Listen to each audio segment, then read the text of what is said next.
Here on GB News, we're broadcasting for you live from the heart of Westminster and all across the UK. On today's show, after a dramatic late-night suspension of Labour's Chagos Island deal, there has been heartbreak for the Chagosians this afternoon. The British Overseas Territory... No retreat! No surrender! No retreat! No surrender! No retreat! No surrender! No retreat! So the defiant lawyers there chanting on, but... The British Overseas Territory will now be surrendered to Mauritius at a cost of at least £9 billion to the British taxpayer. Well, joining me now in the studio is the Shadow Foreign Secretary, Dame Priti Patel. Priti, a pleasure to have Thank you, Martin. Good to be here. It felt there might be an 11th hour overnight miracle for the Chagosians. It wasn't to be. Well, I was following this from about 11:30 last night till, you know, when the interim judgment came out that put an injunction on all of this. And I was with the very lovely Chagosian community that you showed earlier on. This is devastating. But, you know, I'm going to be really quite blunt about this. This absolutely will define this rotten Labour government. The fact that they just don't care about Britain, Britain's place in the world, flying the flag of the United Kingdom. This is about the sovereignty of the British Indian Overseas Territory, which, by the way, we own already. And now they're basically giving it to the government of Mauritius. We don't even know how much that's going to cost. Put that into the context of your wonderful viewers who go out to work every day, pay their taxes, pay more taxes under this awful government with Rachel Reeves and co. And yet this Labour government has refused to even say what the total cost of this will be. And we've been speculating for months that this will be in the billions of pounds. That's billions of hard-pressed taxpayers' cash. It's an absolute stain, quite frankly, on our country and a stain on our democracy, because Parliament has not had the chance to do the scrutiny. I've got a letter here that I wrote to Calamity Lammy back in March, the 28th of March, where still endless questions that have been put to him have been unanswered. And just one final point. We've been told that there'll be a statement in Parliament later on today. I push for questions every day, urgent questions, statements. The Defence Secretary will be given the statement. He's obviously substituting for David Lammy, who is clearly too much of a coward to come to the House and actually start answering not just these questions, but the hundreds that still remain unanswered by backbenchers in Parliament. How long is a piece of string in terms of the money? £9 billion could be a very conservative estimate. £18 billion, the Taxpayers Alliance say. Nigel Farage says if you factor in the appreciation, the inflation on the amounts per annum, it could be as high as £50 billion. We simply don't know the cost. But could I put it to you, the Labour Party, of course, would say, well, this process was initiated on the Conservative Party watch by James Cleverly. Yeah. Do you feel a sense of regret that you got this ball rolling? I'll tell you now, there's no justification for this, full stop. The Labour government have taken an advisory legal opinion and basically based this policy decision, it's their policy decision, on them. They're trying, it's a deflection strategy for them. Oh, the Tories started it. The Tories, by the way, stopped it. It was David Cameron who stopped this as Foreign Secretary. And it's too much of a comfort blanket for Labour, who are lazy. They are absolutely lazy and dishonest, to say, oh, it was all the Tories' fault. It was not. We stopped it. But the reality is here. Billions will be at stake. We're going to see a draft treaty this afternoon. I have been told they're going to bring the treaty to Parliament. We don't know when they're going to publish it, but it's coming.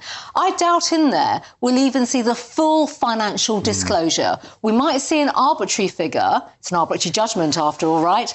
We might see an illustrative figure. That's about it, but not the full details. I will be spending my time combing through this. I'll table more questions. If he can't answer 40 questions, he'll get 400 questions from me, David Lammy will. We need answers. The British public, your viewers need answers, the Chagosians need answers, British taxpayers need answers. Because, by the way, this awful Labour government are already talking with Rachel Reeves and Angela Rayner. They're planning even more tax hikes. So why isn't that money being spent in this country rather than putting a deal forward like this? Can I ask you about the parliamentary procedure, what happens next? Because we had a glimmer of a hope for the Chagosians at 2:30 this morning when this pyjama junction was put ahead. There will now be a vote. There's practically no chance of this being voted down with the size of Labour's majority. This is almost certain, barring a miracle, to be voted through, is it? So there's a process. So they're going to bring the treaty today, and then there are 21 days from the day of the treaty being presented to Parliament. So 21 days from today, that's 21 sitting days in Parliament, so